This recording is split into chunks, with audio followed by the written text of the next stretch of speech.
अस्सलामुअलैकुम my YouTube family, कैसे हैं आप सब लोग। आप सब लोगों को वेलकम टू किचन एक्सप्लोरर। और आज हम बनाने जा रहे हैं खीर पूरी। Nice combination. तो चलिए जी जल्दी जल्दी इंग्रेडिएंट्स की तरफ चलते हैं। सबसे पहले मैंने ले लिए हैं 5 टेबलस्पून बासमती राइस और इसे मैंने सोक कर दिया था, अभी ही मैंने इसका पानी निकाला है। और साथ में क्या करेंगे, राइस को अच्छे से 2 to 3 आवर्स के लिए आप सोक करिएगा। बासमती राइस से ज़्यादा अच्छी बनती है। मैंने लिया है half cup sugar, measuring half cup मैंने लिया है मिल्क पाउडर। ये स्वीट नहीं है, कुछ मिल्क पाउडर स्वीट होते हैं, ये स्वीट नहीं है। मैंने लिया है डेसिकेटेड कोकोनट, ये हम थोड़ा सा पकते वक्त डालेंगे और थोड़ा सा हम गार्निशिंग के लिए डालेंगे। थोड़ा सा मैंने लिया है बादाम पिस्ता, इसे मैंने बहुत बारीक भी नहीं पीसा और बहुत मोटा भी नहीं रखा। ये भी हम कुछ कुकिंग के प्रोसेस में डालेंगे और कुछ हम ऊपर से गार्निशिंग के लिए करेंगे। केवड़ा एसेंस चाहिए। 1 लीटर मैंने मिल्क लिया है और मैं कंडेंस मिल्क रखना भूल गई हूँ। अराउंड 3 टेबलस्पून के करीब मैं कंडेंस मिल्क यूज़ करूँगी। मेजरिंग 1 कप मैंने लिया है वाटर। सबसे पहले मैं क्या करूँगी कि ये जो राइस है इसमें ये अपना मैं मिल्क पाउडर ऐड कर देती हूँ। बल्कि काम करते हैं ना कि हमें इसे ब्लेंड देना है, बहुत फाइन सा ब्लेंड भी नहीं देना, मोटा मोटा सा ब्लेंड देंगे। मिक्सी में ही डाल देते तो ज़्यादा बेटर था। कंडेंस मिल्क भी डाल देते हैं। मैंने राइस डाले हैं अभी और मैंने डाला है powder milk, condense milk around 4 tablespoon. और साथ ही में हम डाल देते हैं मेजरिंग 1 कप जो हमने वाटर लेके रखा है। और बहुत फाइन सा हमें नहीं करना है, जस्ट हमें चावल का दाना जो है वो थोड़ा सा मोटा रहे। तो बस मैं कुछ पल्स दूंगी कि ये चीज़ें अच्छे से मिक्स हो जाएं। एक पल्स देते हैं और आपको शो करते हैं। थोड़े मोटे मोटे से, ये देखें इतने मोटे मोटे से दाने टाइप के रखे गए हैं, राइट। ऐसे ही आपने रखना है, नहीं तो आप बिल्कुल पेस्ट कर देंगे तो वो बात नहीं आएगी जो हमें चाहिए इस खीर में। चलें जी अब स्टोव की तरफ चलते हैं। पहले हम थोड़ा कैरमल बनाएंगे शुगर से। वाइट सा पैन लेंगे जिसमें जो है वो हमें आसानी हो। 2 टेबलस्पून मैंने वाटर ऐड कर दिया है। फ्लेम को हम स्लो रखेंगे और स्लो फ्लेम पर हम शुगर को कैरमलाइज करेंगे। बहुत ज़्यादा डार्क भी नहीं करना है, लाइट गोल्डन शेड जो हमें खीर में चाहिए, हम इस तरह का एक शेड लाएंगे इसमें। तो बस जैसे ही थोड़ा लाइट गोल्डन होता है मैं आपको शो करती हूँ। लाइट गोल्डन सा शेड हो चुका हुआ है। इस मोमेंट पर हम इसमें, ये बेशक थोड़ा सा अभी कड़क हो जाएगा लेकिन जो है वो बेटर हो जाएगा, कोई इशू नहीं है। साथ में हमने डाल दिए राइस, और राइस अभी मेरे और बाकी हैं। हम थोड़ा स्टर करते रहेंगे, एक बॉयल आने देते हैं, फिर ये बेटर हो जाएगा, अपना बेस छोड़ देगा। जो शुगर जो थोड़ा सा क्रिस्टल फॉर्म में आ गया था वो भी अब बैटर हो गया है और अब बस अबाउट टू डिज़ोल्व है। तो घबराने की ज़रूरत नहीं है। वो जब हम हमने डाला था इसमें राइस का जो मिक्सचर था वो डाला था। अब हम इसमें डाल देते हैं मिक्स। तो बिल्कुल जैसे ही बॉयल आता है ये मेंटेन हो जाता है, कोई इशू नहीं होता। अब हम इसमें मिल्क ऐड करते हैं और अब हम इसे स्लो फ्लेम पर, जितना स्लो फ्लेम पर ये खीर पकती है उतनी ही डिलीशियस बनती है। इसे स्लो फ्लेम पर पकने देते हैं 10 से 15 मिनट।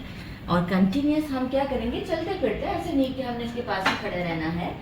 चलते फिरते किचन में काम भी करते जाएंगे और स्टर करते जाएंगे कि बेस पर ना लगे। तो पहले हम 15 मिनट्स के बाद आपको शो करते हैं, क्योंकि खीर को बनने में अप्रॉक्स 1 घंटा लगता है अगर हम अच्छी खीर बना रहे हैं। तो बस इसे 15 मिनट्स के बाद शो करते हैं। जब तक हमारी खीर रेडी हो रही है, क्योंकि आटे को भी हमें अच्छा खासा रेस्ट भी देना है, मैंने लिया है फाइन आटा। फाइन आटे से बहुत ही अच्छी पूरियाँ बनती हैं, बहुत खस्ता बनती हैं। इनफैक्ट मैं रैप्स भी जो हैं वो फाइन आटे के ही बनाती हूँ। फाइन आटा लिया है मैंने मेजरिंग 2 कप, आप हाफ kg भी ले सकते हैं। मेजरिंग 2 कप लाइक 175 ग्राम के करीब अप्रॉक्स होगा। अच्छा, मैंने जो लिया है वो है 1 टीस्पून सॉल्ट और 2 टेबलस्पून हम लेंगे इसमें घी। घी से ये बहुत ही खस्ता बनती हैं और बहुत ज़बरदस्त टेस्ट आता है। एक अच्छा सा मिक्स, और कुछ भी नहीं जाता इसके अंदर, बस सिर्फ यही 2 चीज़ें जो होंगी। एक अच्छा सा हम मिक्स देते हैं, इसके बाद हम इसे अब मैंने पानी ले लिया है। जिस तरीके से हम रोटी का आटा नीट करते हैं, इसी तरीके से हम इसे नीट करेंगे। बहुत सॉफ्ट भी नहीं रखेंगे और बहुत हार्ड भी नहीं रखेंगे, लेकिन ऐसा होना चाहिए कि फ़ौरन से हमारी पूरियाँ बन जाए। तो मैं आपको दिखा दूंगी, लेकिन सबसे पहले एक अच्छा मिक्स देते हैं, फिर आपको शो करते हैं। मोइन देना लाइक एस। अभी मैं इसे ज़रा अच्छे से मिक्स करती हूँ। ये देखें, अच्छे से जब हम इसे हाथ में लेंगे, इतना अच्छे से मिक्स करें कि फिर आप यूँ करें, ये ब्रेक। तो बस अब हम क्या करते हैं, इसमें डालते हैं पानी, थोड़ा थोड़ा करके डालेंगे और एक अच्छा सा डो नीट करते हैं हम। पानी एक साथ सारा नहीं डालिएगा, थोड़ा थोड़ा करके डालिएगा, जिस तरीके से मैं डाल रही हूँ। एक अच्छा डो नीट करके आपको शो करती हूँ। अच्छा सा हमारा डो रेडी हो गया है। पानी बहुत ज़्यादा यूज़ नहीं किया। आप देख सकते हैं कि मग पूरा भी नहीं भरा हुआ था, बस थोड़ा ही बाकी था ऊपर से। अच्छा खासा हाफ़ टेबल स्पून के करीब हम लेंगे घी, और अब हम इसे पहले फैला देंगे और इस पर हम घी लगा देते हैं दोनों तरफ से, और इसे क्लिंग रैप से रैप कर देते हैं या ऊपर से ढक दें बस फॉर 30 मिनट्स के लिए। इसका रेस्ट बहुत नेसेसरी है। मैंने पहले से क्लिंग रैप निकाल लिया था, आपस में जोड़ चुका है। इसे सेटल कर देती हूँ मैं और इसे लगाकर 30 मिनट्स का इसे रेस्ट दे देते हैं। 15 मिनट्स हो चुके हैं और अभी तक आप देख सकते हैं कोई कंसिस्टेंसी नहीं है इसकी कि ये गाढ़ी हो गई है, ऐसा कुछ भी नहीं है। हम जो है वो इसमें जो है वो हाफ़ टी स्पून से थोड़ा सा कम, कुछ ड्रॉप्स में ही हम इसे डालना चाहेंगे। मैं पहले निकालना चाहूँगी।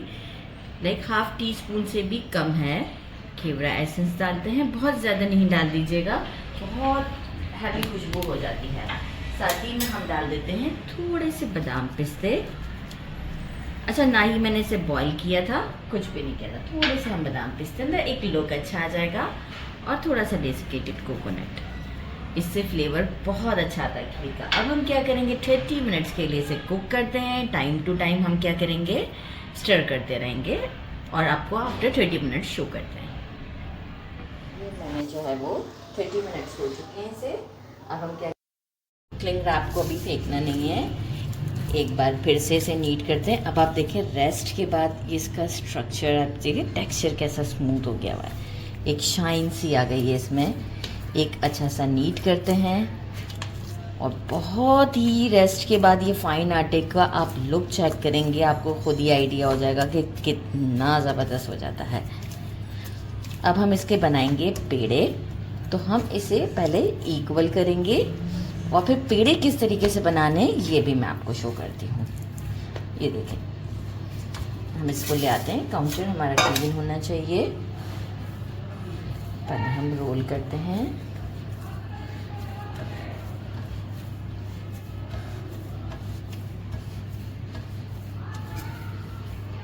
अच्छा अब जो है वो ये यूं करना है हमें, एंड देन हम इससे जो है ना एक बड़ी रोटी से जो है वो हम अच्छा खासा छोटे छोटे कुछ निकालेंगे। तो मैं बहुत ज़्यादा बड़ी नहीं, देखें इस तरीके से करते हुए ये, इससे मेरी अप्रॉक्स जो है वो 2 पूरीज मैं निकाल लूँगी, 2 पूरियाँ इससे मैं निकालूँगी। इस तरीके से करते हुए अगेन जो है वो हम डो को फोल्ड देंगे एंड देन इस तरीके से मैं अपनी सारी रेडी कर लेती हूँ पेड़े, और फिर हम इसे ढक देते हैं। 5 पेड़े बनाए, लेकिन हमारी पूरियाँ अच्छी खासी बनेंगी क्योंकि मैं बहुत छोटी छोटी सी पूरियाँ बनाऊंगी और बहुत इजी वे बता रही हूँ, क्योंकि इसमें हमें हलवा पूरी की तरह की पूरियाँ नहीं चाहिए, हम इसमें थोड़ी सी खस्ता पूरी रखते हैं। तो मैं बहुत छोटे छोटे साइज़ की पूरियाँ बनाऊंगी ताकि जो है वो दिखने में भी लुक इसका अच्छा लगे। अगेन घी लगा दिया है मैंने इसके ऊपर, और यही जो हमारा क्लिंग रैप था जो ऑलरेडी मैंने पहले यूज़ किया था, इसे साइड कर दिया था। और अब अगेन इसे 20 मिनट्स का रेस्ट देना है। रेस्ट बहुत करता है ये आटा, तो बस 20 मिनट्स का रेस्ट देते हैं, इसके बाद हम अपनी पूरियाँ बनाते हैं। एक पेड़ा मैंने ले लिया है, थोड़ा हम यही फाइन आटा लेंगे और डस्ट करेंगे। मैं क्या चाहूँगी कि मैं सिंगल पूरी नहीं बनाना चाह रही, लाइक एक पेड़े से जो हम बनाते हैं, मैं इसका साइज़ जो है वो इक्वल चाहती हूँ। तो मैं जो हूँ, एक मैंने ये ले लिया है कैप और मैं इससे जो है वो इसे कट करूँगी। और एक मैंने कपड़ा बिछा दिया है, उसके ऊपर मैं इसे आराम से बेल लूँगी। तो बस आपको एक बेल की रोटी दिखाती हूँ और फिर कट करके दिखाते हैं। मैंने एक ऐसे ही बस जनरल सा बेल लिया, ऐसे बहुत जल्दी बेल जाता है। देन आपने प्रेस करना है, बहुत राउंड नहीं घुमा देना है, नहीं तो शेप ख़राब हो जाएगी। ये आप देख सकते हैं। इसे साइड किया, अगेन हम इसे रोल कर देंगे और पेड़े के साथ मिला देंगे। और मैं इसे एक कपड़ा बिछाकर इस पर रखती जा रही हूँ। अब जब हमारा फ्राई का टाइम आएगा तो जो साइड ऊपर थी ना बेलते वक्त, जिसके ऊपर मैंने बेलन चलाया, वही ऊपर ही रहेगी। और मैं जब इसे पैन में डालूंगी ऑयल में, तो ये नीचे वाली साइड ही से डालूंगी, तो ही मेरी पूरियाँ अच्छी बनेंगी। तो बस इस तरीके से मैं अपनी सारी पूरियाँ रेडी करती हूँ और मीनवाइल ऑयल भी गर्म रख देती हूँ। पूरियाँ मैंने रेडी कर ली हैं, ऑयल गर्म हो गया है, तो पहले मैंने कहा इसे हम फ्राई कर देते हैं। तो चलिए जी, स्टोव की तरफ चलते हैं। हमारा अच्छे से गर्म होना चाहिए ताकि उसमें से धुआं निकले। फ्लेम हमारा हाई भी होगा और हम पूरी को इसमें डाल देंगे। देखना, फ़ौरन से फूल जाएगी, फ़ौरन टर्न कर देंगे, क्योंकि पूरी को ज़्यादा टाइम नहीं लगता। इस साइज़ की पूरियाँ बहुत अच्छी लगती हैं। मैं थोड़ा सा इसे क्रिस्पी सा करूँगी, क्योंकि मुझे खीर के साथ बस ज़्यादा नहीं, ये एक कलर आ गया। इस तरीके से मैं अपनी सारी पूरियाँ डन करती हूँ और आपको शो करती हूँ। अच्छा, साथ में हम क्या करेंगे, सीव में से रखते जाएंगे। सी हमारी फूली सी पूरियाँ रेडी हो चुकी हुई हैं। हमारी खीर भी डन है, तो हम इसे आपको शो करते हैं और इसे फिर हम बोल में निकाल लेते हैं। मुझे एग्जैक्ट 40 मिनट्स हुए, मैंने 30 मिनट्स का कहा था। ये देखें, दानेदार सी, इसमें बिल्कुल फाइन नहीं किया जाता, मतलब राइस का दाना ऐसे छोटा छोटा सा नज़र आता, आपको दिख रहा होगा।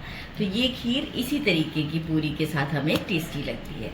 तो बस चले जी, इसे मैं बोल में निकालती हूँ, कुछ हम इसे गार्निश करते हैं और फिर हम इसे ठंडा करते हैं। मैंने इसे डिश आउट कर दिया है, आप इसकी लुक चेक कर सकते हैं। और इस 2 कप आटे से, मेजरिंग 2 कप आटे से हमारी जो है वो 16 पूरियाँ बनी। 16 पूरियाँ बनी हैं, लेकिन मैंने अभी 16 नहीं रखी क्योंकि प्लेट का साइज़ इतना था। अभी ये गर्म ही है, लेकिन अभी ठंडा नहीं किया है मैंने इसे, लेकिन मैं आपको इसे टेस्ट करके बताना चाहूँगी। जब ठंडा हो जाएगा तो देखें और गाढ़ी हो जाएगी, तो मैं आपको अभी टेस्ट करके बताती हूँ। लोग चेक कर सकते हैं आप इसकी, और पूरी भी मैं आपको दिखाऊँ। ये देखिए, ज़बरदस्त सी, इसी तरीके की हमें पूरी चाहिए। सॉफ्ट भी है और थोड़ी सी क्रंची भी है खीर के साथ।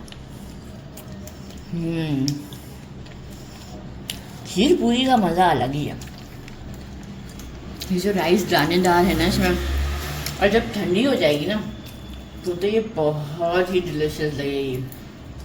ज़रूर ट्राई कीजिएगा सेम प्रोपोर्शन के साथ। मेरे चैनल को लाइक और सब्सक्राइब करना नहीं भूलिएगा। अपना ख्याल रखिएगा। अल्लाह हाफिज़।